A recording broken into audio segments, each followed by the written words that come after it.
welcome back to We Are the Batman. I'm Mike. This is Matthew.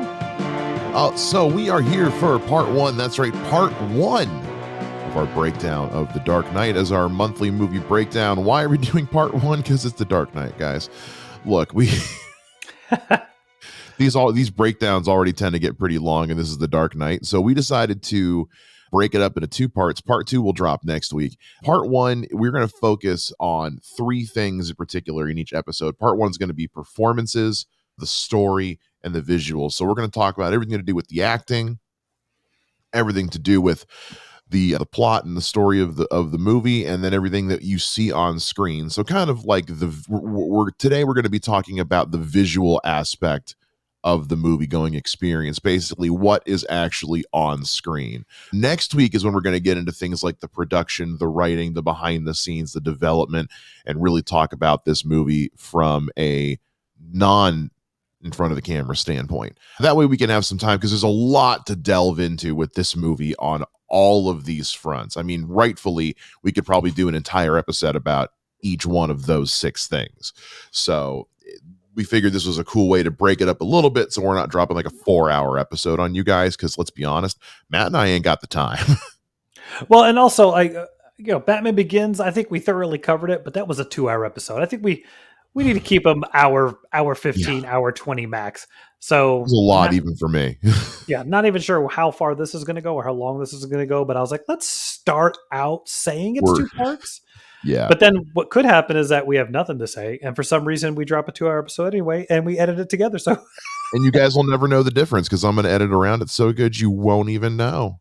You won't even know, because we're just that good. You might not be hearing any part of this conversation, or you are, because I got lazy. Who knows? Yeah. So that's how things are going to go with The Dark Knight, because this is such a landmark of a Batman film. It would be remiss of us to really leave any stone uncovered as we cross that. Before we get into it, though, we haven't done this in a bit. Matt, how you doing, man? Man, I ain't got nothing to complain about. What are you doing, brother? What's been up with you? I've been busy. October's been a busy month with this show, and it was a busy month for comedy. It's just been busy. What have you been watching? Anything new or interesting lately? Loki season 2, so far, in my opinion, is better than season 1. I wasn't exactly the biggest fan of season 1, so I'm digging season 2. I liked season 1. I didn't lose my mind for it like everybody did, but I feel like if I go back and rewatch it now and then go right into season 2, I might have a different appreciation for it, because I am really liking season 2. Yeah, I think season 1 suffered what a lot of streaming shows suffer. You had a 4-episode show and they made you extend it to 6. Like, I think there's 2 of those episodes of the first season where I'm like, we could have just skipped this. Well, also, Loki was one of the first things that the pandemic really screwed over, because the pandemic but also the firing of James Gunn initially threw the entire, people forget that like phase 4 got thrown all out of whack. Yeah. Phase 4's entire release schedule had to get completely reworked, which meant stuff had to get done sooner than it was meant to be, because Loki wasn't supposed to come out when it did. I think the first show was supposed to be Falcon and Winter Soldier, and it just wasn't ready. So Loki was just kind of the best they could do with season 1. Now, it was still pretty good, but season 2, yeah, we're recording this now. We're about a little more than halfway through. I think we just had episode 3. Yes, 3 just came out. 4 comes out Thursday. Yeah, and it's been very good so far. I think it's gotten better with every episode. So, yeah, I'm with you there. Other than that, I've been watching a ton of stuff on like the PBS app, because there's just a lot of cool stuff there. I just watched a 1-hour doc about Jim Henson, and I consider myself a massive Muppets fan. Did not know some of those things about the history of the Muppets. So it was a really cool 1-hour thing on PBS. Also binged the first season of Broadchurch. If you haven't seen Broadchurch, it's David Tennant and Olivia Colman in like a detective murder mystery in a small town, and it's very good, very excellent. I cannot recommend it enough. I've wanted to watch it, and I just haven't decided if it's too dark for my wife and I to watch, or if we should do it together or separate. I'm not sure. You guys are parents, so it's hard to say, because and this is like the baseline of the entire season 1, but basically a child is found Yeah. dead and they're trying to figure out how he died. But then they don't know how he died. He's just dead. So as parents, you might react to it a bit differently. It does go to some dark places. It's not a graphic show though, because I mean it aired on PBS. Yeah. So like it's not graphically violent language, nudity, sex, anything like that. I think there's like one episode of one scene where like this couple is in a hotel after they hooked up the night before and they're just like, yep, sex was great, cool, and then we move on. Yeah. No, But you guys are parents, so I don't know how you'll react to some of the stuff in the show as opposed to how I did. So I don't know. We just finished watching this documentary on Netflix called The Killing Fields. I don't okay. know if you've heard about this, but it's this section of Texas that is between Houston and Galveston, which is south from us, that is, even though so much progress has happened, it's empty. And, like in the area of 20 different women have been found there dead. And it's Yeesh. just how, like, there was three within 40 yards of each other. And it was the different serial killers using this area to dump bodies. And you have this moment where you're like, yeah, we drive through that place anytime we go in that area. You go to Galveston, we drive right through with this place. And it's like, yeah, I can totally tell, like you're driving and it's Houston, it's Commerce, you get into a certain area and then suddenly it just opens up and there's nothing for about 20, 30 minutes. And then you get to Galveston and you're like, yeah, if you just veered off, you could literally veer off the highway, dump a body, drive off, and no one's ever going to find that body. Oh, that's so cool. It's messed up, but it's cool. Yeah, it's one of those because I'm sorry, I'm super into that stuff. So like you tell me that, like I'm gonna be like, oh my god, oh no, and I'm just like, that's so cool. it's unfortunately a prime example of the cops just not knowing what to do and handling everything poorly Yeah. to the point where you're just like, I don't know how you guys dropped the ball that bad. Like one of the guy, because it's like the dad of one of the first victims, and he's like, hey, if this is happening, maybe this thing, like his daughter's found, and then like Mhm. 6 months later, and somebody goes missing, and he's like, "You guys should go back to that place where my daughter was found. I bet you'll find evidence." And they don't. And by the time they go find her there, it's been so long, all the evidence is gone because it's Of course. So that's where you get to this, like, yeah, the cops just, is this crazy old man crazy? Maybe, but maybe just what's it going to take? 5 minutes to go see what he's talking about. It's like Mhm. stuff like that. And it was really good, but it's also dark. So Yeah. all that to say, like, we enjoyed it. So the Broadchurch thing. Yeah, I just started season 2, so I can't comment on that yet. But season 1 was I was like, oh, I'll watch a couple episodes because I love David Tennant and I love Olivia Colman. And I was Yes. like, I'll watch a couple episodes and see how I do because it was like 9 o'clock and I was like, I want to be up all night. No, I watched like the first 5 episodes. I was up so late. Yeah. It's so good. I like David Tennant a lot, and he was great in Ahsoka. But if you haven't seen Staged, that show is I haven't phenomenal. yet. No, I really want to. So good. All right, So good. cool. We got to get into the Dark Knight. Let's do it. All right, cool. So let's talk about this, guys. So, like I said, today we're focusing on the performances, we're focusing on the story and the visuals, everything that we see on screen, the movie as it is as a movie. Let's get into the performances first and foremost on this because it's I think the best thing to do is talk about the characters and then the story those characters lead and then what that story looks like. And I think we should just go ahead and tackle the big dog first. Christian Bale is Batman in this. If you liked him in the Batman Begins, I think you're going to like him in this, even though maybe he could have more to do in the movie. I think so. From what I read, he didn't do that voice. That's a post production thing Yes, that that they that dropped. has long been confirmed. It was digitally done So because there's the no way old, you could do that as much as he does and not destroy your vocal cords. yeah. So as much as it doesn't bother me. What made it worse is that every time he would talk, my teenager, when she was there, she'd like giggle. It's very memeable. Like it doesn't bother me the way it does some people, depending on what the lines are. And I think The Dark Knight Rises is where I think it's a bit more off-putting. But there's a couple times where the delivery is just not all it could be. Like when he's talking to the Joker at the end and he's like, "This city just showed you it's full of people ready to believe in God." That delivery, man. Please tell me you guys couldn't do one more take. I don't know.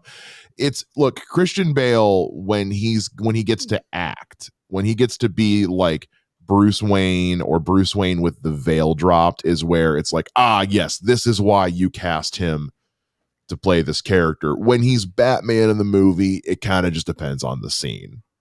Well, and I think, look, not to be like, oh, I've been there, but I have. I've cosplayed Batman in a couple different scenarios, Yeah. and that cowl, if you really pay attention, it's barely above his lip, Mm-hmm. and then lets his chin reveal. There's very little of his actual face you see. He can barely talk. Well, and I think what it is he can't breathe, Yeah. because if you look at his nose has a kind of a downward point. And because they tried to completely cover it up, Oh, it's you're like right. It does. they had to encase it instead of just putting it along. Because if you look at They had to make it fit his face. Yeah. if you look at Battinson, the bottom of his cowl is open, Yes. and It's most also of the got time, it's got the cuts in the back where it hits the jawline. It's got more room underneath the chin. well, They it's because learned some. They did the same thing with Bale. Bale's was much more cut away. His barely had a lower half at all. you mean Affleck, What did I say? Bale. Said Bale again. I'm so dumb. Yes, Affleck. Yeah, they cut Well, the lower part of his away almost entirely because he's got that jaw. both of those guys have the jaw. Christian Bale, very good looking dude, super talented, doesn't exactly have the most pronounced jaw, and I think they're filling it in with the cowl. And I Yeah, think because of that, it inhibits his ability to act and his ability to breathe. And I think that's where sometimes it's like, I mean, this is where in my experience with the cowl, like if you have to take that cowl off, it's a process. And then mm, in that process, you're messing up the makeup. You're going to have to do so. I don't know if now you're running against the clock and you just have to do whatever it is you can do to get this done. maybe. And at that point, like I feel like then just ADR it. I don't know. It's that there's a couple times where I'm just like, man, I don't know Well, what you're doing. this is kind of the first, but it won't be the last time they make a questionable choice in terms of a character's voice audio. But we'll get to that when we talk about another movie. It's look, it's one of those. His voice has never bothered me to the degree that people act like it does. Is it like I said, is it incredibly memeable? Absolutely. It's when you look at it from an outsider's point of view, yeah, it's kind of hilarious, but it ultimately has never like people act like it ruins the movie for them, and I'm like, if that's all it takes to ruin a movie for you, don't go to the movies. Like Yeah. that is same thing with okay, so like with Bane in The Dark Knight Rises. Is it my favorite choice? No. Am I able to live with it? Yeah. It's Yeah. that's not enough to make me not like a movie. So Bale's Batman voice being what it is, I think ultimately his performance continues from what we like about him in Batman Begins into this movie. I think for the most part, I think the cowl restricts his performance as Batman, and I Yeah. think to me personally, I mentioned this to you on the phone, is like having watched the Batman and seeing how the design of that cowl actually allowed Robert Pattinson to act through it. Yeah. And then you go back to this movie that's like you barely see his eyes and you barely see his face. He can't He do can't act. He any doesn't kind of have to. emote. There's no acting. And I think that's where I take a little bit of issue is so my big thing is a lot of people tend to say Batman Begins is a Batman movie and The Dark Knight is a Joker movie. And so I did some research on time. Do you want to get into this right now? Since Yeah, we're sure. talking about Batman? This Okay. this is what we're here to talk about. So Okay. let's wait. Is this about the production of the movie or like? No, no, no. This is time, like time they're in the movie. Oh And yeah, yeah. this We're talking about the movie itself. So let's talk about it. So, according to this website, Batman slash Bruce Wayne has 35 minutes, 37 minutes of screen time. Now, I don't know how they calculated that because when I calculated it, I had about 40 of Batman by himself. So I'm thinking they must have like clocked every time he's on the screen and not over the shoulder shots. Yeah, because those could be stand-ins. So they were probably going by like ones where you can tell 100% it's him. Yeah, which is kind of weird because I'm like, look, when And that the might angle changes, we don't yeah, discredit Batman being in the movie. true. There also might be a technicality thing with there because there's all kind there's always, especially nowadays in the digital age, there's hidden edits Yeah. everywhere for actors getting replaced. So Well, my point more is this movie clocks at 2:30. I'm pulling 152 minutes. So that's two, yeah, 230. So 2:30. That So also includes credits. So 2:30. let's figure 220. Yeah. So that means 40-ish minutes of this movie Batman's in. Yes. And I'll give you maybe 20-ish of Bruce Wayne. Sure. So of 2.5 hours, he's only in one of them. Yes. And that's where I have that whole thing of like, this is the titular character. This movie's not called Gotham Adventures or The Siege of Gotham. This is called The Dark Knight. Yeah. And I kind of feel like he doesn't get much to do, like you were alluding to before, but he's also like, he's missing from the movie for 20 and 30-minute chunks of time. Yeah. And that's, you know, I think, not to skip ahead too much, I think Aaron Eckhart does a great job as Harvey Dent, but I Yes. wish he was in Batman Begins so we didn't have to introduce him, develop him, turn him evil, and let him be a bad guy all in one Yeah. movie. You know, I look. Tim Burton had the right idea. Set him up as a character in the first one. We can make him Two-Face later. Yeah. And I that's why my whenever we talk about pitching stuff for Two-Face and Harvey Dent, my thing is always have a movie of just Harvey Dent. Don't try to do Harvey and Two-Face in one, because Harvey alone as a character is interesting enough to develop on his own, and then let Two-Face have his time to shine on his own. So yeah, I agree. In hindsight, in 2020, man, they really should have had Harvey Dent in that first one, but they also set up for Harvey Dent in Batman Begins by killing off the DA. Yeah. So I appreciate that they set up for Harvey Dent in a separate movie. It would have been nice for Harvey Dent to still get his own movie, which again, this is more of a Dark Knight Rises conversation that we've been having, but it makes me wonder what the original plan for the third movie would have been if they had decided to continue on with Harvey Dent and Two-Face. And that's why I think I kind of lean into the whole, I think each one of these movies, they didn't think they were doing another. So you're just concentrating on this one. So you didn't know you were doing The Dark Knight. So Batman Begins, you don't think about, I've got to put Harvey Dent in here because I got to set him up for the next movie. Right. But at the same time, like, I think Christian Bale, with when he gets to do things, does really, really well. I just wish, for me personally, as a comic book fan, as a Batman fan, like, look, it's really neat that he does this pretend thing of pulling a bullet out of a wall and somehow digitally recreates a fingerprint. 100% bullshit, but I it's have cool. I have watched this movie a lot. So, I mean, I saw it in theaters 4 times. I've seen this movie a lot. That scene, and I pride myself on being a pretty smart guy. The whole thing with the bullet in the bricks has never made any sense to me whatsoever. I have watched the movie just to watch those scenes and to watch them like on a loop. Like, what in the dialogue am I missing that is not making any sense to me? Do you want me to explain it? Can you please? Because Yes. I think there's just too many things being left up to assumption in those scenes. It needed like 2 other lines of dialogue. Okay. So he's basically pulls the brick out, knowing that this is what this bullet did to the brick, but cannot ascertain what kind of bullet it is. So he can't reconstruct it correctly. So Why that can't he machine figure with out what the, kind of bullet it is? because it's completely shattered in a brick. I'm going by script logic, not real. Oh, So bullet was shattered. So he's shooting different bricks with different types of bullets so that he can then digitally recreate the bullet, thus reconstructing the fingerprint. Okay, that's still dumb. That Oh still yeah, doesn't make a whole lot of sense. it's Um, BS, but it's it's that I know enough to know that's bullshit. But but my whole it thing makes is for like, it makes for a cool sequence, but not one that makes any sense.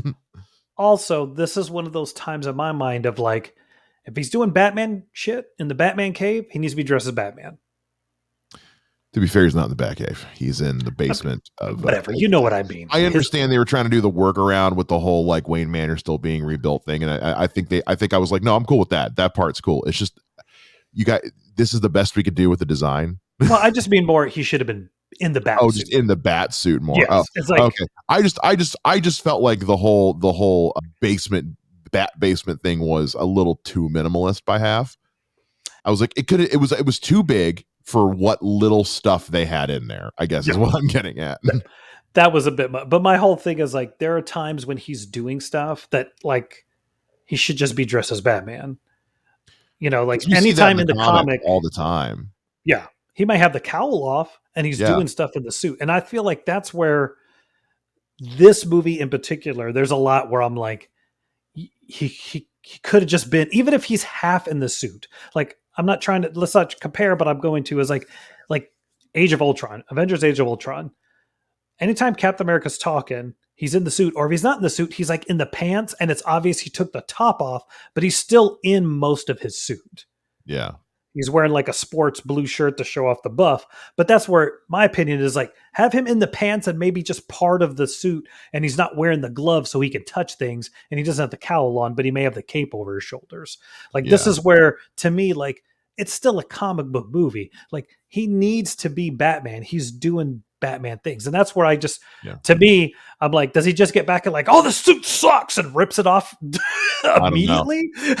I don't know. Well, look, we brought him up. Let's talk about him a little bit. Let's talk about Aaron Eckhart as Harvey Dent and Two Face in this, because I think he gets over criticized but and overlooked. Because I think had we gotten to see Aaron Eckhart's take on Harvey Dent and Two Face far more fleshed out over multiple films, I think it could have been something truly special. What we get is a nice sample size of both, I think, but man, did I want more. You know, like I really wanted time with this guy, with these two characters, especially, or one, however you want to look at it, over multiple movies to where it really could have breathed more.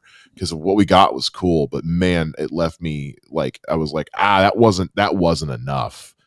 This wasn't an appetizer. This was just like a tease. I really like him in this movie. I think what would have been a little more intriguing, because I think it's a weird turn, is like a little more people thinking he may be Batman. Yeah, they don't play into that as much. Because And the fact that I know that was kind of their way of saying, well, we're not doing the holiday killer. So instead of people thinking that Harvey Dent's the holiday killer, let's have them thinking that Harvey Dent's Batman. It was a neat because that's not untreaded territory, but it does kind of just come and go pretty quick. yeah, the fact that like when he's like, you know what, I'm the Batman, take the Batman into custody, and they're like, okay, and they just cuff him. I'm like, did you guys suspect like, if that made no sense to me? Like, there's Yeah. no way anyone's like, oh, you are Batman? Let me cuff you. No evidence, whatever. I Yeah. just felt like sometimes those story beats, you have to get the story going. It's okay. And like, it doesn't bother me a lot, except like it would have been neat to see. Like, I know like Rachel knows for sure he's not. Bruce Wayne Yeah. knows for sure. But it'd be neat if Gordon was like, you know, oh, you want to meet him? What's wrong with meeting him? Oh, I honestly thought you might be him. But yes, if you want to meet him, just a little, anything a little more that could have been it's dialogue drops. You don't have to do whole scenes about it, but just Yeah. maybe have something about, like Harvey Dent has gone so hard on crime. We're really starting to wonder if he could be the Batman as well. Like the criminals talking about it, Well, just even to you could even have have the that cops narrative. talking about it. You could have the Yeah. cops talking about it. Like we keep having dirty cops getting busted, and then we got Harvey Dent go because he's a former internal affairs guy now going, hard anti-corruption DA. Everyone could be like, "There's no way he's not Batman." Yeah. You know? So I think that was, and I think I mean, he's similar size as Christian Bale. Yeah, I mean, I think, and given what they do with, so I think he does a really good performance. I think he is overshadowed big time by Heath Ledger, that's the but other part. yeah, but I think um, he's great. yeah, it's. I think you're absolutely right. I think that and this kind of goes to like what I was talking about with the Bolt thing. Is like I feel like because the other thing you got to remember too is this is Christopher Nolan, Yeah, and we talked about with Batman Begins was Christopher Nolan doing a comic book movie. The Dark Knight is where this trilogy becomes Christopher Nolan doing a Christopher Nolan movie about Batman. yeah, So this is the first movie where we really start to see some of the Christopher Nolanisms come into the forefront, which is he yeah. sometimes likes to leave things a little too ambiguous, a little too up in the air, and a little too unspoken and just implied, even a tiny bit. And sometimes I think he plays things a little too close to the chest with story to where it's like you could have gotten that across with one line of dialogue and like I understand you want to be clever and that's cool, but there's a difference between being clever and thematic and just omitting information. All No, right, you brought him up. I think we should you invoked the name. Heath Ledger is the Joker. I don't know if there's anything more we can say that I don't everybody know what across else the to board. say. What can we say that's not been said? It's a life-changing, world-altering, industry-changing performance. Nothing has shaken the film and comic book industry in quite the way that Heath Ledger's performance as the Joker has. It became the new standard, beside which all live action performances will be compared for decades to come. I it's a masterclass in what can go wonderfully right and horribly wrong with method acting. Yeah, I think he's outstanding. My only kind of anecdote about him is I remember when he was announced, and one of my acting buddies was like, "What do you think of? You're a big comic book fan. What do you think of Heath Ledger being cast as Joker?" And I was like, you know what? I've seen two of his movies. I haven't seen him do anything that makes me think he can do it, but I haven't seen him do anything that makes me think he can't do it. So we'll just have to see. And Yeah. No, sorry, go ahead. no, I mean, I'd seen A Knight's Tale and The Patriot. So I didn't watch any of his. Well, there was Yeah. that rom com he had done. I think I saw The that things I too. hate about you. Yeah. So I really didn't like. I didn't see Atonement. I didn't see some of these other movies. So I wasn't like super against the idea. I thought it was a weird choice just because he had traditionally been the leading man. Yeah. But I think it's yeah. We sometimes when you have something like this, like who didn't after this want to be the villain of every single movie? Like soon after this, I got to be the villain of a movie, and I had a ball just being the most evil villain ever. I'd love to tell you what that movie is, but I don't want to because now it can be seen. So anyway, I when he was announced as playing the Joker, I had only ever seen him in The Patriot and 10 Things I Hate About You. So I was just like, huh? Uh, oh, okay. Because I tried to watch A Knight's Tale. I hate A Knight's Tale. I hate that movie. I think that movie sucks on a rope. That movie to me is like it's like a Four Loco. It's like why would you do that to yourself? That's just asking for pain. Don't do it, that to yourself. it's what I called a get on the ride. If you can get on the ride, it's fun. If you can't get on the ride, it's a horrible No, movie. I can't. It's just it's and I say that as somebody who willingly watches League of Extraordinary Gentlemen at least once a year. I cannot watch A Knight's Tale. I hate that movie. Anyway, so when he was announced as Joker, I was one of the millions of people who was like absolutely fucking not, you Yeah. know. But I remember when that those first like viral marketing things started to come out. They kept his appearance so secret. They were like, you don't get to see what he fucking looks like until we want you to. I remember that first trailer. It was just the bat logo zooming in with And the three pieces voices. of dialogue. You heard Bruce Wayne say something. I forget what it was. You hear Michael Caine Alfred say, "Some men just want to watch the world burn." And then you hear Heath Ledger's Joker say, I "Help think me." it's why he's so serious.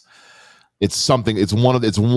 It's one of his those lines. I'm now Yep. suddenly drawn a total blank, and that was the trailer. And it was that trailer, that teaser alone had me as a kid. Suddenly, I lost all doubts. Gone. No more Yeah. doubts. Gone. I was sitting. It was the first day of the spring semester of my freshman year of college. I was sitting in my last class of my first day at like 5 p.m. and somebody was on their laptop and the news broke that Heath Ledger had died. I remember exactly where I was sitting. My first reaction was, did he finish filming The Dark Knight? I think that's a lot of people's first reaction. And they confirmed in the paragraph, they said that Christopher Nolan had confirmed he had already completed the movie was, I didn't understand how I didn't understand how movies worked back then, because there's some idiots right now who are screaming at this podcast like it was 6 months away. Of course he was done. Like, I didn't know that back then. Yeah. Now in retrospect, but anyway, it was one of those, once I found out it was done, I was like, okay, cool. Now everybody can be sad, and the rest is history. Yeah. And Gary, I mean, what else can we say? I mean, Gary Oldman continues to be as flawless as Gordon in this one as he is in Begins. I dare say Gary Oldman's role grows bigger in this movie, and I think he plays that part expertly. Morgan Freeman as Lucius is amazing on every frame of screen time he gets. Michael Caine, flawless performance. I do want to mention David Dasmalchian shows up which is such a great scene. This is right when people were starting to know who the hell he was. Yeah. He hadn't gotten any kind of, like, I don't want to say star power, but clout yet. This was one of those first things that made people really start paying attention to David Dasmalchian. And now he's been in all kinds of comic book stuff, and we all he's so good in Oppenheimer. He's so good in Oppenheimer for like 5 minutes of screen time. We get, who is it that plays? Eric Roberts shows up in this. Michael J. White shows up in this. We get a random appearance from Senator Patrick Leahy, who is a renowned Batman fan. Like, he's a massive comic book fan, loves Batman, has written word for the Dark Knight Archives, which was a collection of the first 4 Batman comic books. He's in all 3 of Christopher Nolan's Dark Knight movies. He's in BVS. He loves comic books and loves Batman, which I think is super cool. You might have noticed there's one person's name I haven't mentioned yet. Well, before we get to that, I'm gonna bring up 2 people real quick. Oh, please do. Yes. I love that Cillian Murphy came back for that small part. Me too. Because he is so criminally underused in this trilogy. Yeah. The fact that, I mean, dude, you could have just not been there and let somebody else do everything, and they never take the mask off. The fact that they take the mask off, to me, goes, no, he did all of that. That's great. You know what I will say? That opening Batman thing in the parking garage with Scarecrow was one of the most Batman things to ever happen on screen. That was the opening to an episode of the animated series in live action. That sequence is incredible. And the other one that always cracks me up, just because I remember him from a different show, was Nestor Carbonell as the mayor. Oh yeah, the guy who played Batman well on The Tick. Yes, and yeah, just because he played a similar character to that in a different show with, I can't remember the name of the show. Oh, he did. I know what you're talking about. Yeah, the one with the model from the 80s. Rap. I know what you're talking about. Anyway, but yes, I think he plays this perfect. Like this, such a good mayor. This is a politician. Like, he just, he's like, you're going after the mob.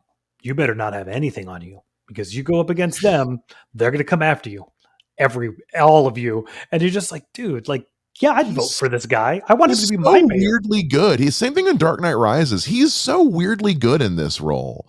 It's really easy. Yeah, it's like, I buy this, even though I don't know what it is with him in the eyeliner. I need that to stop.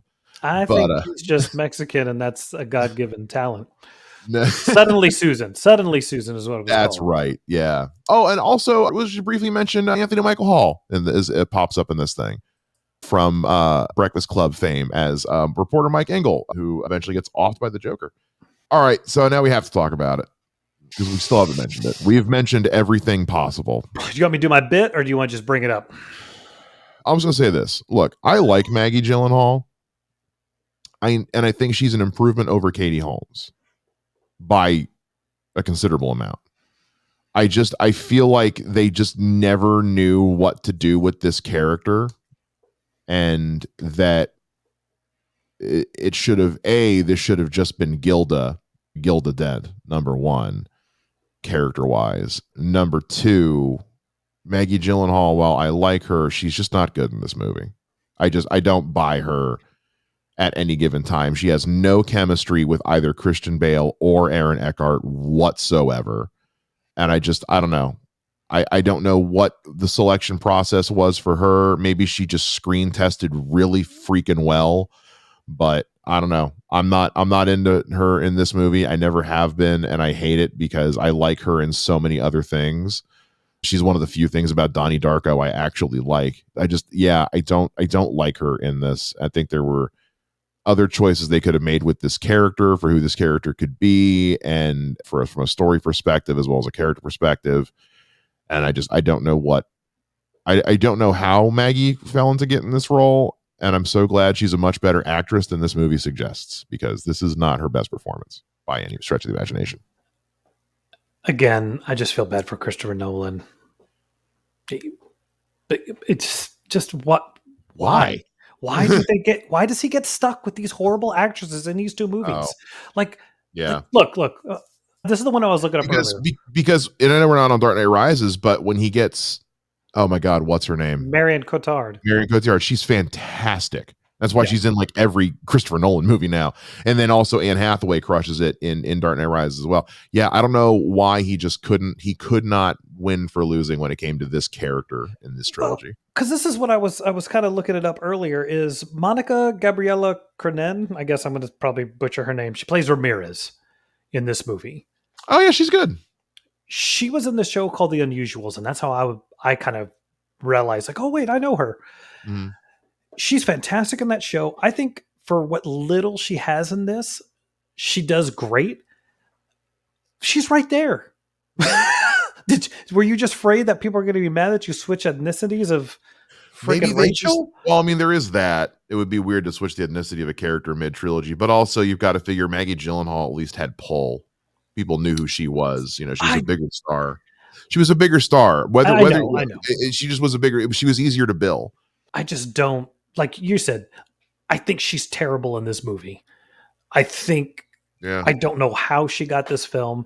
I don't personally think she's any better or worse than Katie Holmes. And look, Katie Holmes looks like she's an infant, but at least she looks like a cute infant. I don't find Maggie Gyllenhaal attractive at all.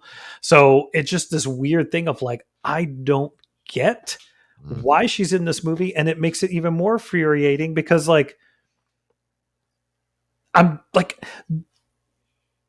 write the character weird. Look. Yeah, it's how it's written. It's how it's written, I think, is part of the problem too. I feel like I don't know. I wonder sometimes what the decision was to come up with this original character you had no basis for. And I think that's ultimately where it's because Rachel's a completely original character to this entire thing. She's based on no one from the comics. She does not exist outside of this trilogy. And so I think because this is Christopher Nolan doing comic book property, which he's not well versed in outside of Batman Begins, this is him struggling to write an original comic book character into a comic book property and finding that, oh man, it's harder than I thought. What I think it is. And my thing is, I don't understand why she has the romance with Aaron Eckhart. I think it's just because he was pulling so heavily from Long Halloween, and he was and that's why I said the character should have just been Gilda. If they needed another female lead, it should have just been Gilda. Forget about Rachel. Move on from Rachel and just have it be and just have whatever relationship melodrama you need be between Harvey and Gilda, like in The Long Halloween. That's what you're, because outside of that, everything else with Harvey is like straight out of Long Halloween. Well, or just make it two separate characters. Mm-hmm. Like make a Gilda, make a make a Rachel. Like she does nothing in this movie, in my opinion. At least in the first movie, she was active and doing stuff. Yeah, she was. She doesn't do anything but confuse dudes and like She gets fridged. but also like She gets fridged. She gets no, fridged. hold on. You may have to cut this out. But I'm sorry, she's a skank. She's I am cutting this out, but please get it out of your system. well no, like look. No, I 100% agree. She's with Harvey. She told Bruce it's not happening, but she's staying with Harvey, but she's still like holding out this thing for Bruce. And then she kisses Bruce up on the balcony. Let me take And it back. then, I'm sorry, you're right. I can't start it with skank. I'm sorry. yeah, Where are we? Okay, 44:15. yeah. I think the problem with her is not only is her acting annoying, but the character gets annoying because it's like you told Bruce Wayne you were going to wait for him. This movie, according to everything I've read, is a 6 to 9 month timeline after the first film. So, Give or take, yeah. I think, I mean, you keep talking while I look at that to be sure. yeah. So let's just say it's 9 months. Okay. So to get to a point where she's actively sleeping with another dude, let's say she's been dating Harvey to the point that he's actually asked her to marry him for 4 months. Is that a safe assumption? Sure. Okay. So that means if it's 9 months, 5 months after she told somebody, when you're done being Batman, I'll be with you, she starts dating some other guy. And then won't tell Bruce when he says, hey, he knows they're together. And then he's like, hey, I'm going to be done being Batman. We can be together. And she's like, well, I'm with him now. She just goes back and forth.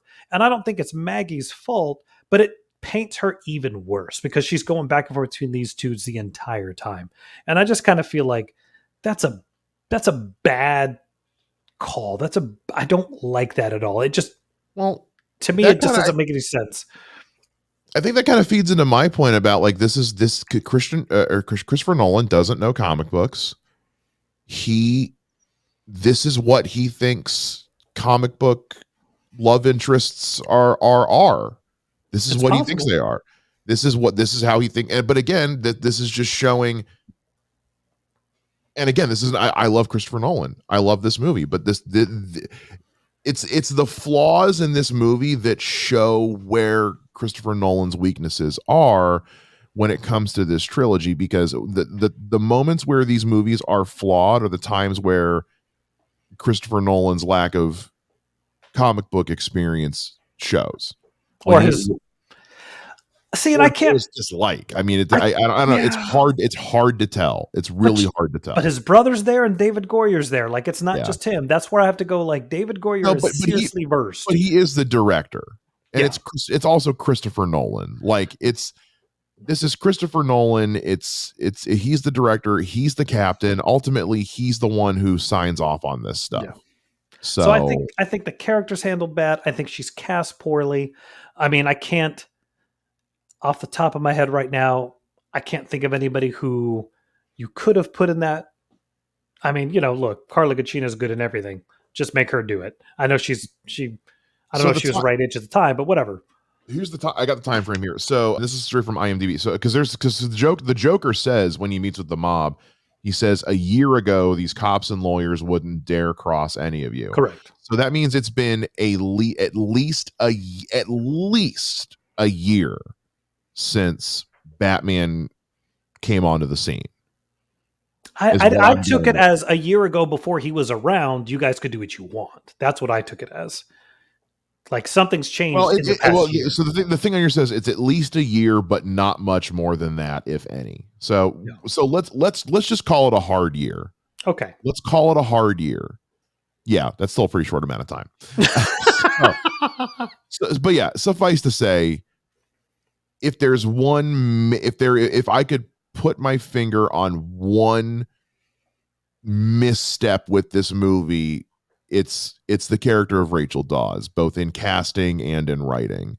I think it was just a poor casting choice for a poorly written character that he clearly didn't have much interest in doing anything with, because he just kind of lets her be there. So it And is what it is. I think he was tired of dealing with bad casting, so I was like, you know what, I'm gonna kill her.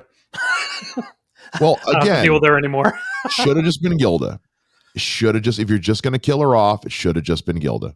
Or even like I even say, look, if she's an assistant DA, you could easily figure out a way for Gilda and Rachel to be together, and they both get killed, thus causing more of a thing of Harvey Dent and Oh, Batman going after Joker.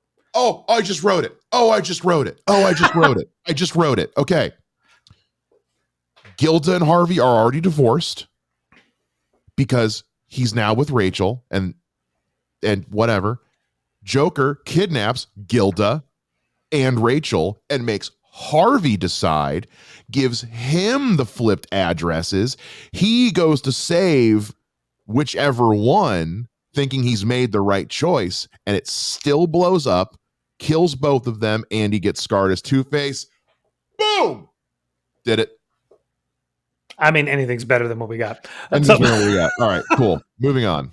I probably just scared the crap out of my roommate, screaming boom as loud as I did. And anyway, all right. rounding out the So cast, I think everybody did well. I mean, there isn't, besides Maggie, I don't think there's a bad performance in the entire thing. I like the bad guys. I like the guy who played Reese. I like the guy who played Che Chen.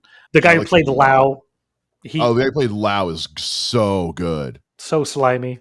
Because he pops up in the MCU as one of The, the board of directors of Shield, yeah. because he shows up in Winter Soldier, the best MCU movie, and then he just pops up in other stuff. He's a good villain. Again, like when this movie goes full Batman, it's good stuff. Yeah. It's some of the best. I mean, I want to be clear. Like I know we give criticisms, but like this is still like an A tier, a class A comic book movie. Like this is still like one of the best comic book movies ever made. And let's be honest, like most comic book movies, most movies in general, don't do well with their female characters anyway. So, No, they do not. Especially, well, remember this was still 2008. yeah. We still hadn't. Iron Man had just come out like within a month of this, so like we're still. We talk about Batman Begins. Like Batman Begins opens the door for the MCU. The Dark Knight and Iron Man both being as good as they are is what really takes things to the next level. Because by the time the Dark Knight Rises come out, we've had the Avengers. Yeah. Which is wild. So let's get into the overall story of this thing. So and obviously spoilers, movie from 2008. Overall with the story, and we touched on it, but I know they were really trying to modernize the detective aspect that they were pulling from the Long Halloween with this one. We talked about this with the Long Halloween too. Once you put the Long Halloween in modern day, it doesn't quite work. And I think this is kind of an example of that, where once you start putting modern technology with the mystery, it makes the detective stuff a little like, how are we going to make this complicated? Yeah. Because with modern technology, someone like the Joker existing the way he does isn't exactly easy to write. Like it'd be a little too easy to track him down. So you've got to come up with some kind of Hollywood BS storytelling ways. So there's some comic booky suspension of disbelief with the story, I think. Well, have you heard any of the theories about like who the Joker really is? That I've he's like heard a it. I'm sure over the years I have. I probably just didn't deep give him a special lot of forces, weight. like the techniques and the tactics he uses to take Yeah, Gotham down is like CIA level third world country destruction. yeah, So they're like, dude, he's X something. yeah. I've heard some of those, and I'm like, I'm like, they're neat. They're neat fan theories. I don't think there's enough there to carry the weight per se. I mean, he could just be, again, this is modern day. He could just be a nut job with Google. I mean, Well, and we all remember the news story where the kid got busted like researching how to make napalm in his school library. So yeah, no, I don't have a problem with that aspect of it. I think, like you're saying, the technology, like the whole bullet thing we discussed earlier, like sometimes it like, or like DNA, you pulling DNA from a playing card within a day, that takes yeah, weeks. Yeah, and so especially in it's 2008.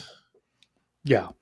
Like, This is where I think this is where having Batman more active in this investigation makes more sense to me.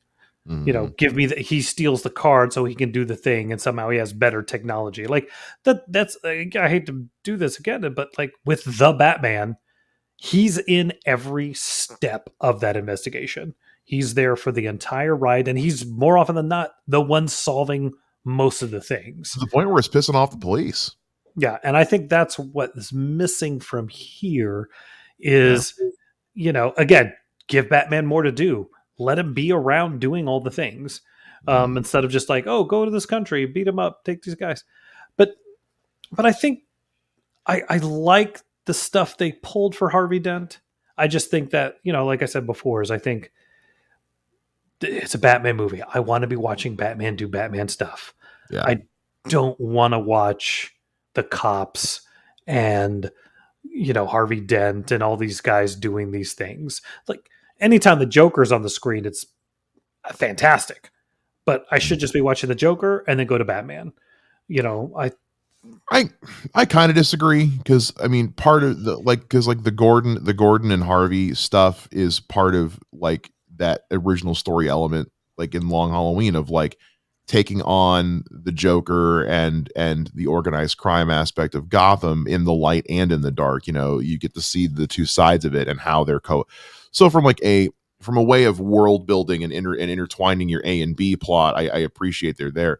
Where I think it gets a little it's just with trying to update the mystery is yeah trying to modernize the mystery is where because that's just hard to do. It's such a classic mystery style, and it's less of a who done it and just more of a just who is this person. And so I think sometimes the mystery of who the Joker is overtakes the mystery of how do we stop him, like yeah overtakes the mystery of what's he going to do next. We spend a little too much time of him trying to figure out who Joker is, and it's like, worry about who he is later. yeah You just catch him first. yeah. You can figure out who he is after you catch him. Well, So and I love that part where Mike, where Alfred's like telling him like there's you can't figure out what he's going to do.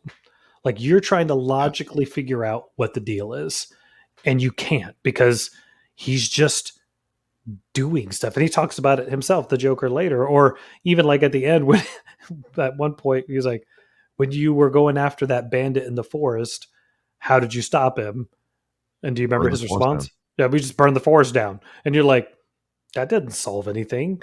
But Which was the point. I mean, that's why it's his delivery where he's like, we burned the forest down. He's like, the only way we were able to catch him was to destroy everything. It's like, if you want to stop this guy, you're gonna have to like, and that's where again, like, I know we talk about the Batman, Pattinson's Batman being the Batman to have an arc. I think Bale's Batman has an arc, just not kind of it's more dictated to us rather than shown to us. You know what I mean?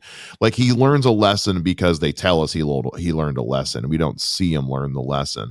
But I do think that all the stuff with Alfred and the life lessons in this movie are the best they are out of the three, because they're great in Batman Begins and they're yeah, good in The Dark Knight Rises, but they're the best they are in this one. The story about the bandit and how it relates to the Joker is expertly told. yeah, It's so very good.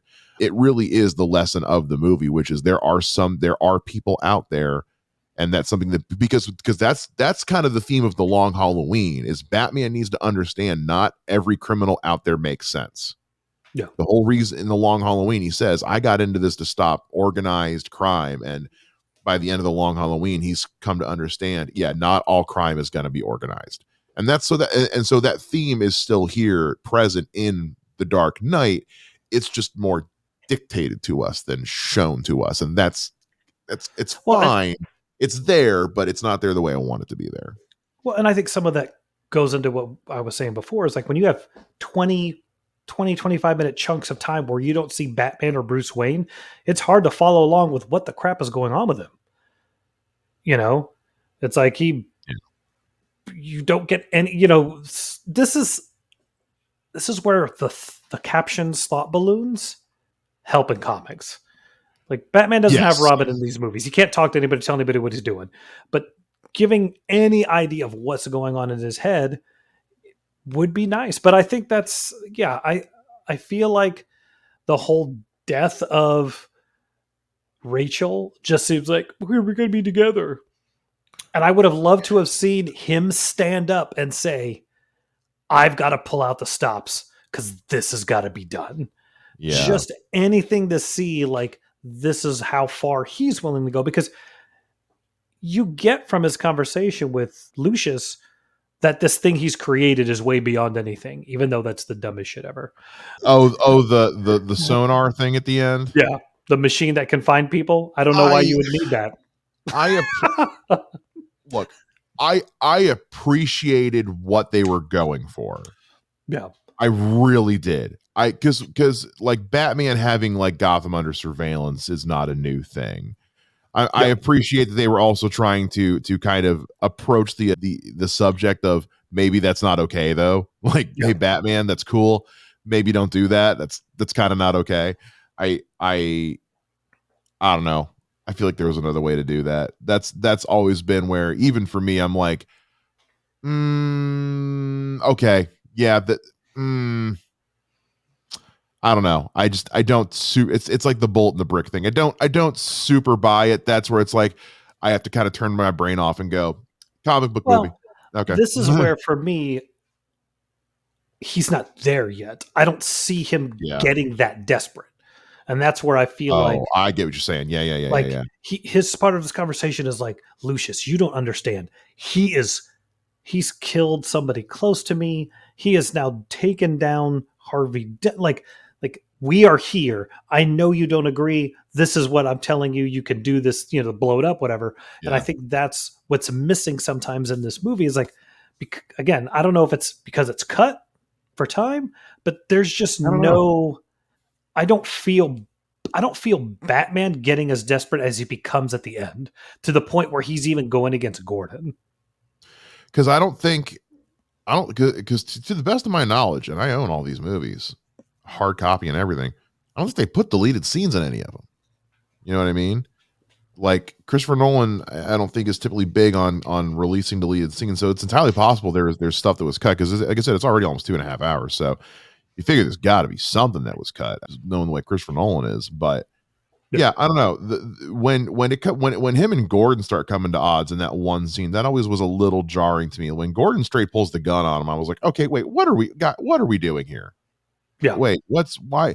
So I wonder if something. I do wonder. I'm kind of with you. I do wonder if something was cut, or again, this is just his lack of experience with comic book adapting coming in. Do we ultimately get where we need to get?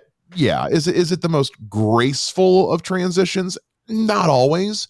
I think the biggest thing to remember with the Dark Knight is that like the stuff that needs to hits in spades. The other stuff is better than most things, but sometimes isn't all that it could be.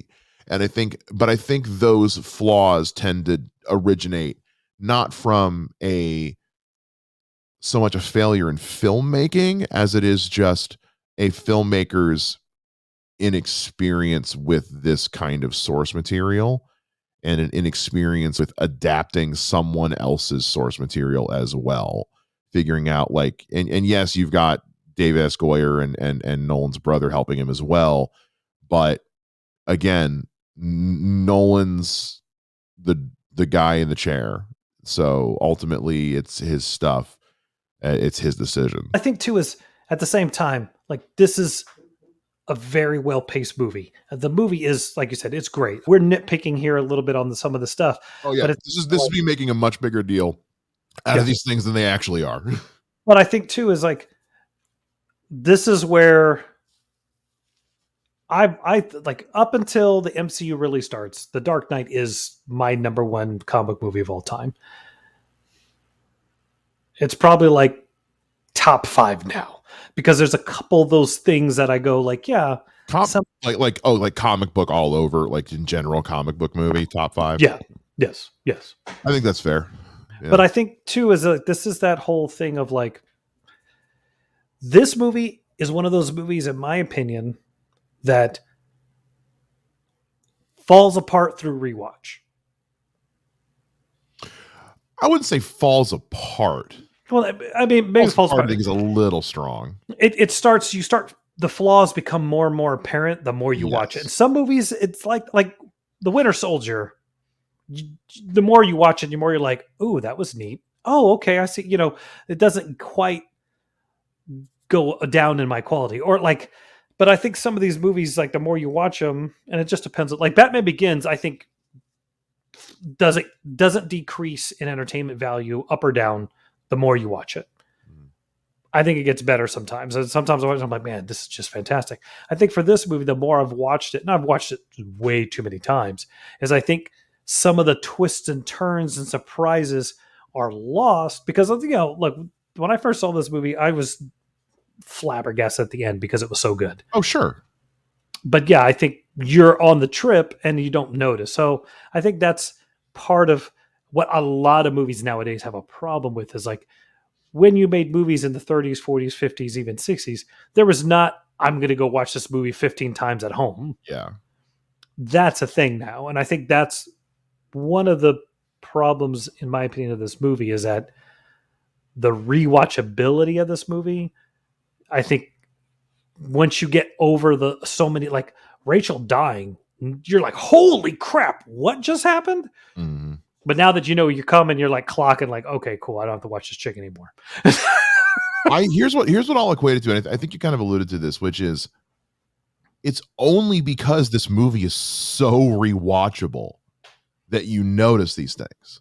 You know what I mean? Yeah. Like it's not like these are glaring problems with the movie. These are things you notice after your 50th rewatch. You know what I mean? Yeah. Like these are small problems with this movie. These are this is the tiny little black scuff mark you have on the back of your left fender that you only know is there because you know it's because you're the one that Yeah. put it there, and now you see it every time you look at your car even though no one else cares. Well, and two, this is where, like, this is all the Batman stuff. Yeah. Like, every scene with the Joker is flawless. Like, I could Yeah. watch him walk into that room and pwn every single one of those mafia bosses and walk out every single day and not get tired of him walking in there. Why That should I get my boy here to rip your head off? I'm that going to was I show you a think that was magic the scene trick. that got him the Oscar, wasn't it? Wasn't that the one they showed at the I Oscars when mean, I mean, it should have been. I mean, pick a scene and give him the Oscar, but I think that's the one where I'm like, whenever I watch the movie again, that's the scene where I'm like, yeah, just give him the Oscar, give him another Oscar, just give him another one. It's fine. well, and it's also to go into that is like, it's not like he's so covered in prosthetics you don't realize who he is, but his performance you don't realize who he is. I don't know if I'd have known that was him if you hadn't told me before. And all Oh he's well, wearing no, is makeup and scars. yeah, it's similar to like yeah, Colin Farrell had an incredible amount of prosthetics and stuff on him as the Penguin, but part of his disappearance into the Penguin is his performance as the Penguin. And Heath Ledger's the same way. It's a much less makeup and prosthetics. But if you showed me that movie, and because again, when I saw this movie, I'd only ever seen Heath Ledger in 10 Things I Hate About You and The Patriot. And it wasn't like I had like a fondness for him. I just knew who he was. You know what I Yeah. mean? So like, and I know, and Brokeback Mountain came out at this point, but I was too young to see Brokeback Mountain when it came out. So I was just barely like 15. My parents were very much hard, like, no, you are 17. You'll see rated R movies. And even then, it was still weird. Anyway, my parents were strict. So I had no predisposition for like what he looked like going into this movie. So for me, I only ever just saw the Joker. In fact, it's the one scene in the movie where we get him without the clown makeup, which by the way, to this day, as a Batman fan, blows my mind that Christopher Nolan had the balls to give us a makeupless Joker scene in this movie, and it's still terrifying. You know Which what I scene does he mean? not have makeup on? It's in when they're doing the funeral for the commissioner, Oh, yes, yes, and you're he's right, one you're of the right, you're right. shooters. Yeah. It's so quick. And if you blink, you'll miss it.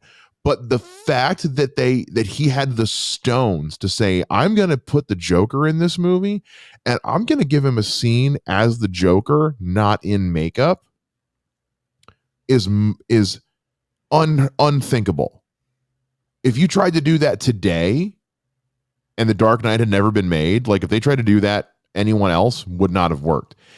But it's so quick and it's so effective and it's so terrifying to show you just how easily this man can infiltrate to where you think he would stand out anywhere. It's like, no, he can still blend in. He is not above getting his hands dirty and doing what needs to be done. He wanted to kill the mayor.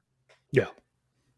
Yeah. And the fact that like you don't notice him, and then when he runs away, you're like, oh look, now he's a Joker.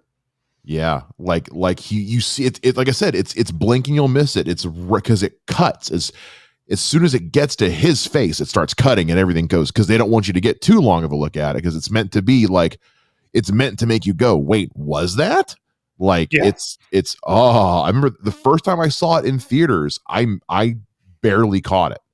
I blinked and I almost missed it. I caught him as he's running away and I was like, wait. So then, like, the next time I saw the movie in theaters, because again, it's 2008, it's not streaming anywhere. I'm sitting there and I'm looking for that scene. I'm like, I know when it's coming and I'm looking for it this time. But again, Yeah. that's the rewatchability of the movie. And Dash Malchin is next to him. Yes, he is. And let's spend a little more time talking about David S. Malchin, because we talked about him when we were talking about the performances, but it also in the story, as far as this movie goes, this is one of my favorite scenes in the movie, is him with Harvey and that first look at Harvey's inner psychosis, that inner Two-Face that's going to come out later. It's a Mm-hmm. it's like this scene.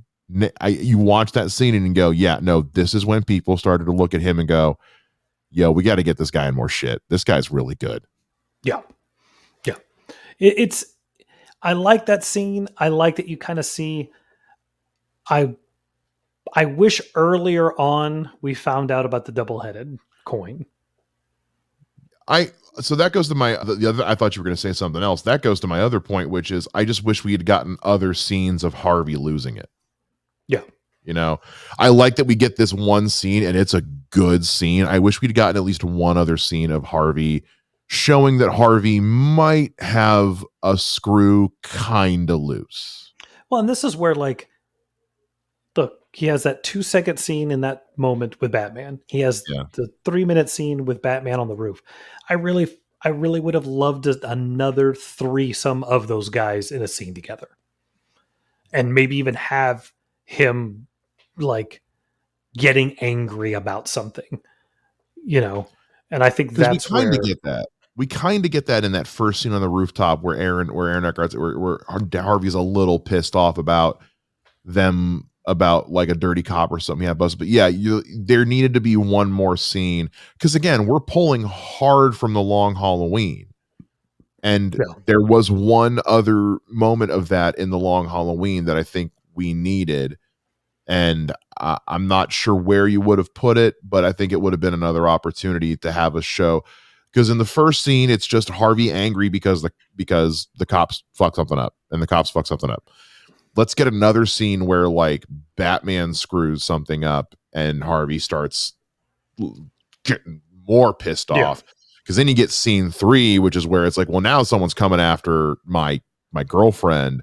I'm done. I will put a bullet in somebody if they come for Rachel. Yeah. So Or if that scene of him interrogating Del Schmalzen or whatever yeah, is wait, because no, he's already dead. Gordon's already dead at that point. Like if it was the three of them up at the top of the yeah, that roof, just happened.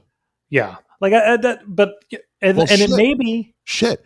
Earlier in the movie, instead of having Rachel be the one interrogating Lau, have it be Harvey, because Harvey's um, there. He's the one telling her to threaten him with a RICO case. So just have Harvey go in and just straight like get scary with this dude.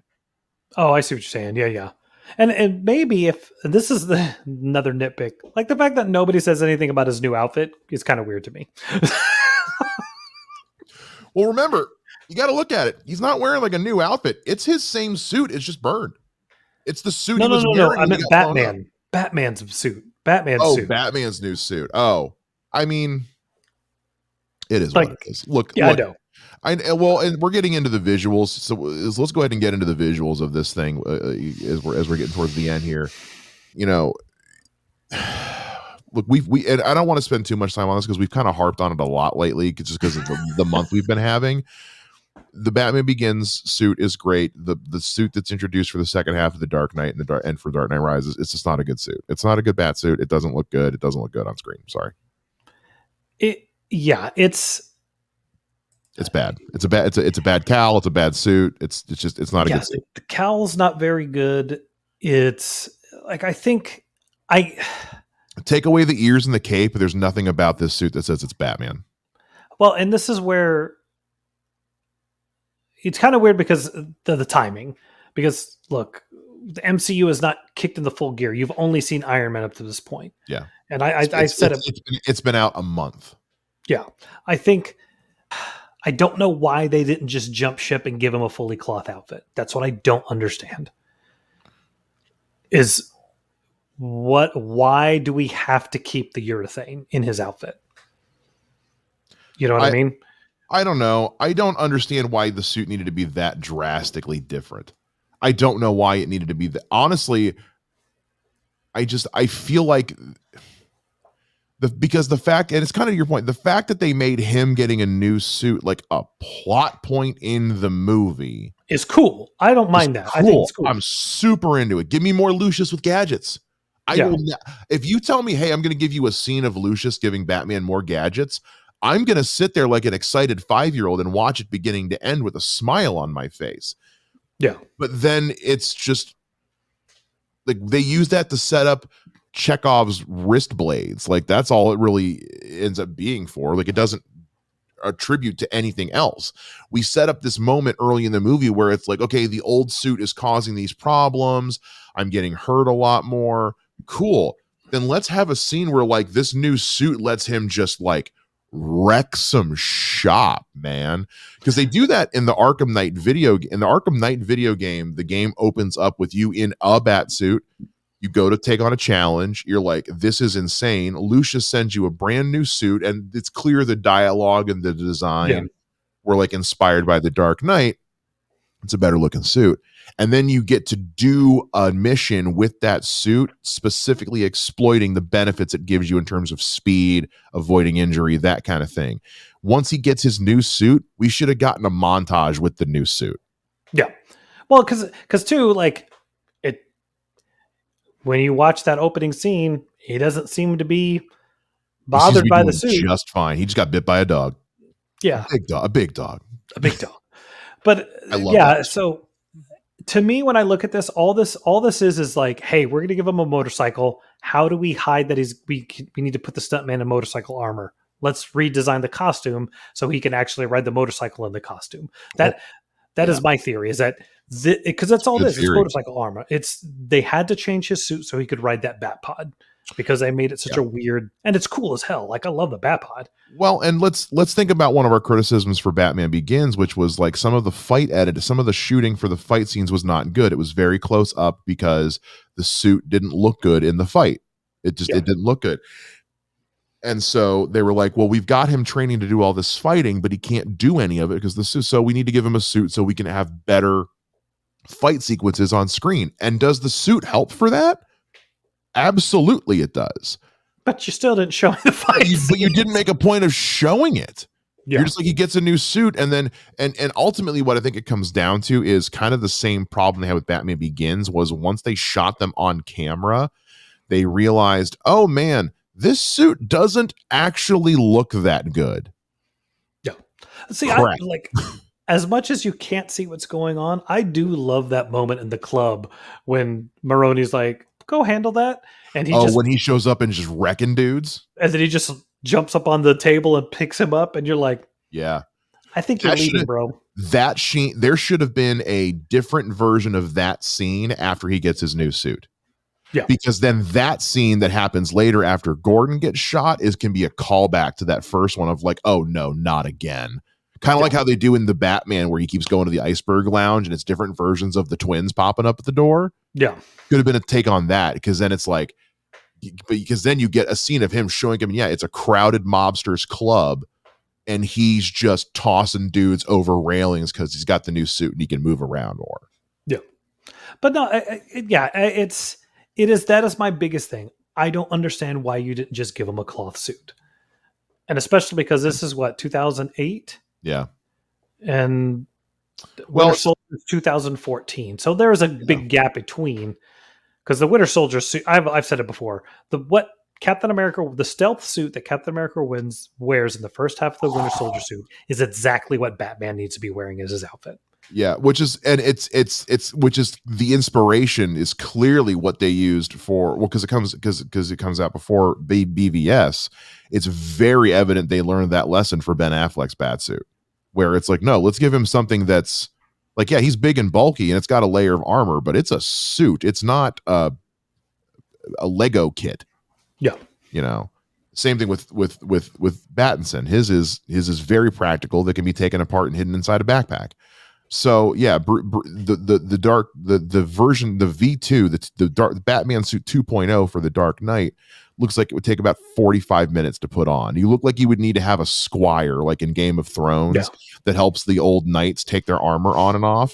Yeah. So which, hey, look, we got Heath Ledger. So who played his squire in A Knight's Tale? Who was that? Alan Tudyk. Yeah, so we'll just get Alan Tudyk in the Dark Knight, and he can be Robin, and Robin is just Batman's squire. That's all. But at the same time, like I still would have liked to seen him in this suit. If he can move so much in it, let him be in it doing the detective stuff. Make me like it. Make me like it. Show me why I should like this suit. You know. Besides riding the really cool motorcycle. Well, let's talk about that really cool motorcycle for a second here, because look, I know the Tumbler is your favorite. It is. When it got hit cried a little. When it gets hit with a bazooka in this movie, I get so excited for two reasons. One of those reasons is the Tumbler's dead. The other reason is because then we get the Bat Pod. And the Bat Pod is wicked cool. To me, the Bat Pod is the perfect vehicle for this iteration of Batman. Yeah. Because I feel like both the Tumbler and the whatever that dumb thing is in the Dark Knight Rises, the Bat, those two vehicles I feel like are far too comic booky for what this version of Batman is. You know what I mean? This is a version of Batman that's supposed to be that's supposed to be grounded in reality, for better or for worse. And I think the Tumbler and the Bat take me out of that. I think the Bat Pod is the right blend of comic book silliness, but also real world tech that works just better for the tone of this Batman. Yeah, I like logistics of it being the escape pod for the Tumbler. Sure. Again, it's one of those that's straight out of a Batman comic book. Doesn't work in live action, but I get it. Yeah. I think my big thing is I would be more accepting of him continuing to use the Bat Pod, except more Tumblers show up in the next movie. Yeah. Yeah. Just that takes because here's the thing too, is because when you look at what the Bat Pod can do, and we see him use it in the Dark Knight Rises as well, where it's like he can ride that thing up the cable supports of a suspension bridge. Why does he need the Bat? Why does he need the Tumbler? Why does he need the Bat? I mean, the police cars can't do that. Yeah. That's why when they stop him on the bridge, I'm like, why does he get in the Bat? Why does he need to? Just ride the suspension bridge. You'll be fine. They can't catch you up there. Yeah. Also, if when we talk about like Batman Forever, where the Batmobile drives up the side of a building, I don't buy that for a second. The amount of the kind of winch you would need to pull that off at that speed is insane. I 1,000% believe that this Bat Pod could fire a grappling hook and ride up the side of a building for him to escape. He wouldn't need the Batwing or the Tumbler. Yeah. No, it's a cool vehicle. That is my only thing. I just like, especially with the gap. Anyway, we're not supposed to talk about the sequel, but yeah, I think I think having the Tumbler be the image from the last moment of the movie would have been cool in my opinion. But I get why, or there's none of the, like, he doesn't do barely any gliding in this movie. So for him to maybe jump off but he does in China. He glides down. to That's true. infiltrate the building. Yeah. But I would I, have w- I loved it. wish Like that, I wish that scene was lit better. I wish that scene wasn't at night. It's hard to see. It's hard to see. Again, I know that because I know we've been harping on like I wish that we'd had a cool montage scene of him breaking in the new suit. And I know that's what that scene is supposed to be, but you can't see anything, and he doesn't really do anything. he doesn't do anything beyond what he was doing in the Yeah. previous scene in the other suit. But with the staying with the tumbler too, we've talked about how in previous movies, we whenever the Batmobile was driving, it's like that Batmobile is doing less than the speed limit. Like that Batmobile is not going very fast. The Batpod's going fast. It looks like it is, yeah. It is go. It looks like it's going pretty freaking fast. And I know, and again, they built an actual working Batpod, and that is one of the things you can watch on the DVD is like them taking it out for test drives. It's like, yeah, no, that thing goes fast. Yeah. See, this is something. Okay, so you know when he's standing on the side of the building, Yeah, and his cape is folded up in a different fashion on his back. mm-hmm. It's in like That a was backpack or something like yeah, that. that was designed because they didn't think he could ride on the Batpod with the cape. Oh, And then they that's realize that when he's riding the Batpod, the wind keeps the cape out of the wheel, so they just didn't use it. Yeah, well, it had like good enough wheel guards too. So Yeah, but that's why I was like, give me that explanation. yeah, where was that? Like just or that's what's on his back because it. Yeah. But at the same time, the fact that Christian Bale actually stood on the edge of that building, look, safety cables, whatever. Still, that man's crazy. You could tell me you've got a 19-point safety harness for me. I'm not doing it. No, kiss my ass. Absolutely not. No, because then because then it's going to turn. Ah, man, if only he'd had one more point on that save, if only it had been a 20-point safety harness, he would have been fine. The number we watched that motorcycle stunt video from Mission Impossible. Absolutely not. I watched that and I crapped my pants. And I'm just like, Ryan's like, who does that? And I looked, I went, I'd have done it. And she goes, yeah, you would have. You're insane. Well, while we're talking about the Batpod and we're talking about visuals, let's talk about the truck flip. Man, they flipped that. They flipped an 18-wheeler. That is real. That people, again, that is a real effect. That is not CGI. That is not a miniature. They flipped an 18-wheeler. Let's get into the amazingness of this movie in that Christopher Nolan, like, this is something, depending on how deep you are into filmmaking. So more often than not, there's what's called either a second unit director, or in China, they call them action directors. Yes. And somebody else films a lot of the action sequences because the director doesn't need to be there. And more often than not, the actors aren't there. Yeah. These are specific professionals. Christopher Nolan does not use that. He is behind the camera in all of his movies all the time. There's only 2 moments that I'm aware of that are in this movie, and I think in any of his movies, that he's not behind the camera. And that's the 2 Joker filming things. I was about to say, yes. Yeah. Yes. But for the most part, like, he's there for every shot. So him crafting. I respect that about him, by the way, that he's like, no, if we're going to do something like this, I don't want to have any leeway for someone to be like, oh, it wasn't Christopher Nolan, it was the action director. It's like, no, I was there. If we're doing something like this, I'm going to be there. I think that is a testament to how good of a schedule he has, because also, more often than not, you do that because you can't have the director be there while you take 4 days to set up a single car jump. Yeah. You're shooting those while they're off shooting the scene that's going to win them an Oscar. Yeah. So I think that's it's cool in that he creates these amazing moments, these amazing shots. I mean, that's why there's so much time between the movies. That's why it takes 4 years that's why by the time we get to the 3rd movie in this trilogy, the Avengers has come out. Yeah. Like that's why takes that long, because he is planning out that schedule so that he can be involved. But I also think that, like, I cannot believe he didn't get a best director nod. That is a crime beyond crime. This movie, I mean, like, yes, Ledger winning is great, but the fact that that's the only Oscar for this movie, I mean, they literally make fun of it. So the Oscars in question we're talking about is one of my favorite opening numbers to ever happen at an Oscars. It was hosted by Hugh Jackman, And it was in the middle of a big, the economy was tanking at this point. Like the recession was in full swing. And they basically did like the cheapest opening number. Like literally the bit was that the joke was that Hugh Jackman paid for it out of pocket off people he hired on Craigslist. So like all the sets are made out of like pizza boxes and shit. And literally the first like bit in the opening number is him sitting on a pizza box bat pod, basically saying, how come comic book movies never get nominated? The Dark Knight made $1 billion. How is that unsophisticated? Literally everyone saw this movie. How has it not been nominated for anything else? But then also remember, The Dark Knight is the movie that gets the Oscars to change the rules. Correct.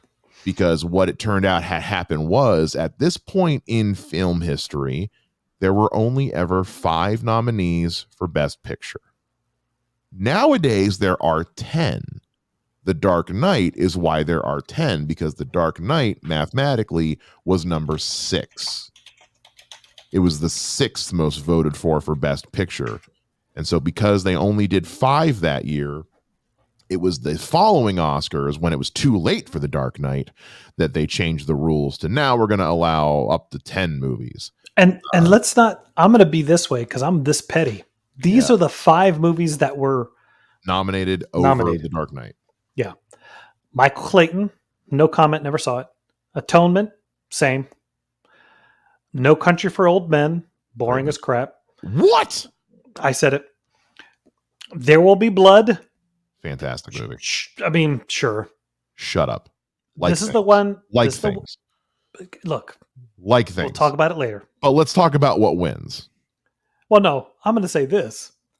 Juno is on this list. You're telling me Juno is a better movie than The Dark Knight. I know. And don't get me wrong. I love Juno. It's a good movie. It's a great movie. Fantastic movie. Sparked a huge career for Elliot Page and Michael Cera. J.K. Simmons is so good. It's a great movie. Can't recommend it enough. You're telling me it's a better movie than The Dark Knight? You're right. Most of these movies aren't. Look, No Country for Old Men is very well acted, very well directed. I don't particularly care for the movie. Wow. I love that movie. There Will Be Blood is amazing. Again, this is one of those movies where I'm like, man, that is an outstanding performance. I don't ever want to watch this movie again. Yeah, I don't understand how Juno. I don't know. That's well. Keep in mind, you got to remember it's the Oscars. They vote for each other. They vote for themselves. So. I guess that's just stupid. But anyway, yes, you're. But also, again, we have to remember the fact that Heath Ledger was even nominated was world changing. Yes. Somebody being nominated for an acting performance in a comic book movie is unheard of in 2008. Unheard of. It was controversial. People were pissed off he got nominated. Yeah, that makes no sense. People were livid he got nominated because they were like, it's a comic book movie. Somebody got nominated for being in a Batman movie.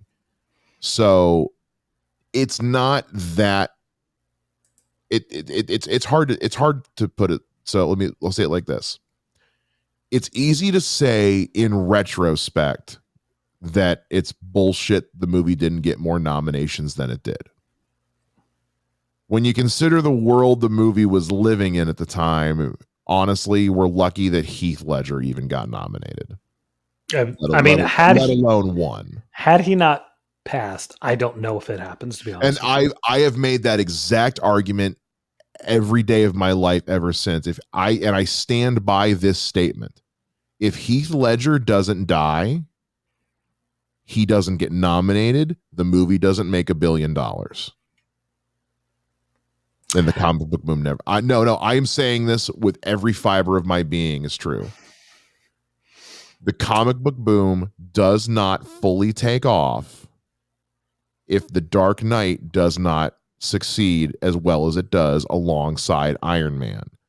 Because otherwise you just have Iron Man, and Iron Man wasn't a big enough success on its own to really kickstart the MCU and the comic book movie boom. The Dark Knight does not succeed the way it does without Heath Ledger dying. I don't know if I agree, but I also don't know if I don't have a strong enough argument to go against you. I will die on that sword Fight me on fight. And listen, I am not saying I'm glad Heath Ledger's dead by No. any stretch of the imagination. I am just simply philosophizing Yeah. that had Heath Ledger lived, the Dark Knight would have still been the masterpiece that it is. But it may not be as But it would not have successful. it would not have been as successful, would not have pulled the attention of outside viewers like it did, would not have had the buzz that it did, and therefore the Dark Knight would not have contributed as heavily to the boom in superhero popularity in film and TV that it did. Well, And and I think that's I will clip this out and put it on Twitter. That is, I am standing by that.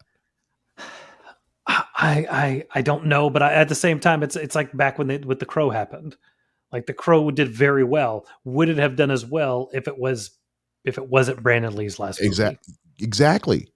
So there's a band right now that's getting very popular that I like a lot named Vended. They're a very great heavy metal band. Two of the guys in the band are the sons of two of the guys in Slipknot. So are they selling out massive arenas? No, they're just booking gigs. Would they have the means to do some of the things they're doing without being the sons of multimillionaire rock stars? Probably not. But also, if you have the opportunity, take the opportunity. I'm not knocking it in any stretch of the imagination. Oh yeah. So that's where it's at. It's like, I'm not glad that Heath Ledger's dead, but I do ultimately believe it was the first domino to fall to really. Do I think the superhero boom would have happened? Yes, but I don't think it would have been on the scale that it is today, or at least it would have taken a lot longer to get there. It's like, I'll put it to you like this. Lady Gaga. Follow me here. Lady Gaga was performing for years just under her own name, writing the kind of music that she just kind of wanted to make. It was very soulful. It was very good. I do believe she would have become a massive star. It would have taken a longer time to get there. She would have had a very successful career, would have taken her a long time to get there. Does Lady Gaga thing. She becomes a sensation. Now she has the means and the opportunity to go back and say, now I'm going to make the kind of music I wanted to make all along. Not so much like the paparazzi song and shit like that. Not that I'm saying like she's ashamed of those, but it's like now she's got the means to do, because that's what we talk about with like Jon Favreau doing crap like that Lion King remake. Yeah, but he did that so that then he could go do the Mandalorian season 2.